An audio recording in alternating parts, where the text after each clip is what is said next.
Hello friends, ನಮಸ್ಕಾರ ಎಲ್ಲರಿಗೂ.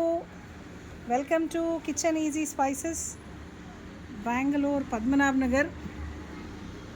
So ಇದು ನಮ್ಮ tomato garlic thokku. Long waited, ತುಂಬ ದಿನ ಆಯಿತು ನಾವು ಮಾಡಿ.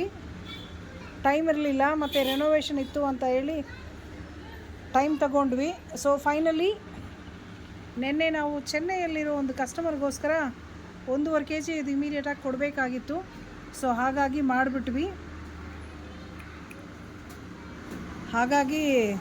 ರೆಡಿ ಮಾಡಿಬಿಟ್ವಿ. ಒಂದು 20 kgsವರೆಗೂ ಇವಾಗ ಮಾಡಿದ್ದೀವಿ. ಸೀಲ್ ಆಗಿದೆ. ಓಕೆ, ಬಟ್ ಟೇಸ್ಟು ತುಂಬ ಚೆನ್ನಾಗಿ ಬಂದಿದೆ. ಸೊ ಟೊಮೆಟೊ ಟೇಸ್ಟು ಇದರಲ್ಲಿ ಉಪ್ಪು, ಖಾರ, ಹುಳಿ, ಬೆಲ್ಲ ಎಲ್ಲ ಸೇರಿರುತ್ತೆ. ಇದು ಇಡ್ಲಿ, ದೋಸೆ, ಚಪಾತಿ, ಪೂರಿ, ಅನ್ನ ಎಲ್ಲದಕ್ಕೂ ಮ್ಯಾಚಿಂಗ್ ಆಗುತ್ತೆ. ಇದರದ್ದು ಸ್ಯಾಂಪಲ್ ನಾವು ಟೆಸ್ಟಿಂಗ್ ಕೊಡೋಕ್ಕೆ ಇಟ್ಟಿದ್ದೀವಿ. ಸೊ ಇದು ಕಸ್ಟಮರ್ ಬಂದಾಗ ಟೇಸ್ಟ್ ನೋಡ್ಬೋದಾ ಅಂತ ಕೇಳ್ತಾರೆ. ಸೊ ಅವರು ಟೇಸ್ಟ್ ನೋಡೋಕ್ಕೆ ಇಟ್ಟಿದ್ದೀವಿ. ಕಲರ್ ನೋಡಿ, ನಾವು ಕಾಶ್ಮೀರಿ ಚಿಲ್ಲಿ ಯೂಸ್ ಮಾಡಿದ್ದೀವಿ.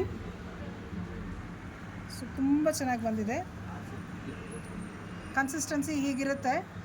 ಇದರಲ್ಲಿ ಬೆಳ್ಳುಳ್ಳಿ, ಎಣ್ಣೆ ಈ ಸತಿ ಕಮ್ಮಿ ಮಾಡಿದ್ದೀವಿ. ಸೊ ತುಂಬ ಚೆನ್ನಾಗಿ ಬಂದಿದೆ. ಸೊ ಇಡ್ಲಿ, ದೋಸೆ ಎಲ್ಲದಕ್ಕೂ ರೆಡಿ ಟು ಈಟ್ ನಮಗೆ. ಸೊ ತುಂಬ ಚೆನ್ನಾಗಿದೆ. ಫ್ರಿಡ್ಜಲ್ಲಿ ಸ್ಟೋರ್ ಮಾಡಿಕೊಂಡ್ರೆ 5 to 6 monthsವರೆಗೂ ಸ್ಟೋರ್ ಮಾಡ್ಕೋಬೋದು. ಪ್ರಿಸರ್ವೇಟಿವ್ಸ್ ಇಲ್ಲ, ಕಲರಿಂಗ್ ಏಜೆಂಟ್ಸ್ ಇಲ್ಲ, ಕೆಮಿಕಲ್ಸ್ ಇಲ್ಲ, ಆರ್ಟಿಫಿಷಿಯಲ್ ಕಲರ್ಸ್ ಇಲ್ಲ, ಆರ್ಟಿಫಿಷಿಯಲ್ ಫ್ಲೇವರ್ಸ್ ಇಲ್ಲ. ಎಲ್ಲ ನ್ಯಾಚುರಲ್ ಇಂಗ್ರೀಡಿಯೆಂಟ್ಸ್ ಹಾಕಿ ಮಾಡಿರೋ ಟೊಮೆಟೊ ತೊಕ್ಕು.